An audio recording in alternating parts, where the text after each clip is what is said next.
Welcome back. Let's take a look at the latest developments in the world of sports. We begin with the Uasin Gishu half marathon, where Joshua Kithuku and Naomi Chebet are the winners of the just concluded Uasin Gishu half marathon in the men and women categories respectively, held at the vibrant Eldoret town.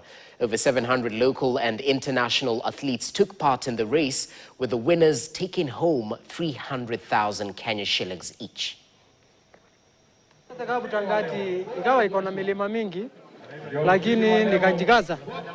Sasa leo penye nimekuwa nimeenda nikafanya mazoezi na nikarelax mwili poa. Sasa mwili karudiana vizuri. Sasa leo imekuwa perfect, njia imekuwa smart than last year. Then nashukuru all coaches wenye tunafanya mazoezi pamoja.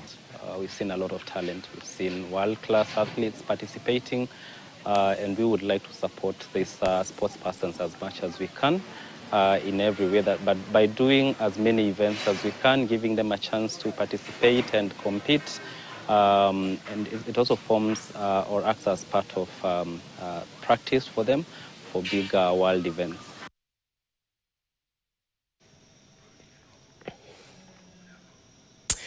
And that's where we mark the end for viewers on KTN Home, but feel free to switch over to KTN News as we continue breaking down the latest developments